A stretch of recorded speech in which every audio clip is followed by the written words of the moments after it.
Berita Israel, selamat menyimak. Warga Yahudi berharap dapat membangun kembali bait suci mereka di kota tua Yerusalem. Dilakukan persiapan rekonstruksi bait suci Yahudi karena sekitar 2000 tahun yang lalu mengalami kehancuran. Warga Yahudi yakini akan mempercepat kedatangan Sang Mesias. Tempel Institut telah membuat semua benda yang dianggap perlu untuk ritus Yahudi sesuai dengan instruksi kerabian. Ini termasuk jubah imam, cetakan roti, pembakar dupa dan alat musik.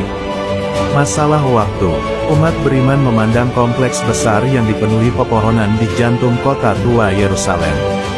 Dikenal sebagai bait suci bagi orang Yahudi dan dihormati sebagai situs tersuci mereka, kompleks ini selama berabad-abad telah menjadi tempat Masjid Al-Aqsa, tempat paling suci ketiga dalam Islam. Mereka yang berupaya membangun kembali bait suci mengingat bekas tempat ibadah tersebut, yang dihancurkan sekitar tahun 70 Masehi pada zaman Romawi. Menurut tradisi Yahudi, bait pertama mereka dihancurkan pada tahun 586 sebelum Masehi oleh penguasa Nebukadnezar kedua di lokasi yang sama. Bagi Chaim Berkowitz, seorang pendukung bait suci ketiga berusia 50 tahun, Anda dapat mengatakan apapun yang Anda inginkan tentang kehadiran Muslim dan Masjid Al-Aqsa di Yerusalem. Ini adalah tempat bagi orang Yahudi. Ibadah Yahudi di bait suci masa depan hanya masalah waktu. Bone Israel atau Membangun Israel adalah sebuah organisasi yang berupaya mendekatkan penebusan. Untuk mempercepat penebusan mereka, Bone Israel mengimpor 5 ekor sapi darah merah dari Amerika Serikat tahun lalu.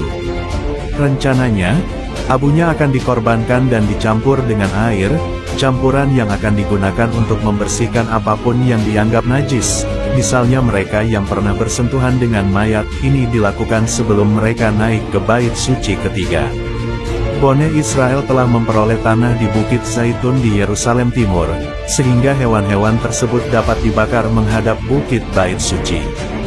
Bagi Yizhar Bir, Direktur Pusat Perlindungan Demokrasi Kesef di Israel, pencinta bait suci ketiga, ini sama sekali bukan kelompok marginal. Dari beberapa lusin penganutnya pada 2 dekade lalu, ideologi mereka telah menyebar ke tingkat politik utama, ke parlemen, ke pemerintah, kata Bir. Sejak Desember, Benyamin Netanyahu telah memimpin pemerintahan bersama para menteri sayap kanan yang menganjurkan penerapan kedaulatan Israel di kompleks Masjid Al-Aqsa. Kompleks ini dikelola oleh Dewan Urusan Islam Wakaf Yordania, yang pasukannya diusir dari Yerusalem Timur pada Perang 6 Hari tahun 1967. Menentang larangan yang dilakukan oleh para rabi terkemuka, sekitar 50.000 orang Yahudi naik ke Bukit Bait Suci tahun lalu. Sebuah organisasi nasionalis Israel menggunakan nama Ibrani untuk bait suci tersebut, Har HaBait, yang berarti bait atau rumah yang maha kudus. Politisi terkenal Itamar Ben-Gvir telah berkunjung 2 kali tahun ini sejak menjadi Menteri Keamanan Nasional Israel. Tur yang dilakukan oleh orang-orang Yahudi ke kompleks suci tersebut, di mana hanya umat Islam yang diizinkan untuk sholat. Bagi Yitzhak Raven, Kepala Komunikasi Tempel Institut, kontroversi ini dipicu oleh orang-orang Palestina yang menggunakannya untuk alasan nasionalis. Ini sebenarnya bukan masalah umat Islam, katanya. Raven tidak merinci apa yang akan terjadi dengan Masjid Al-Aqsa, sebuah anomali penting dalam rencana rinci organisasi yang berfokus pada bait suci ketiga.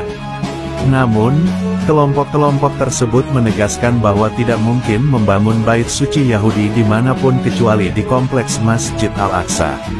Itulah tempat yang dipilih Tuhan, kata Raven.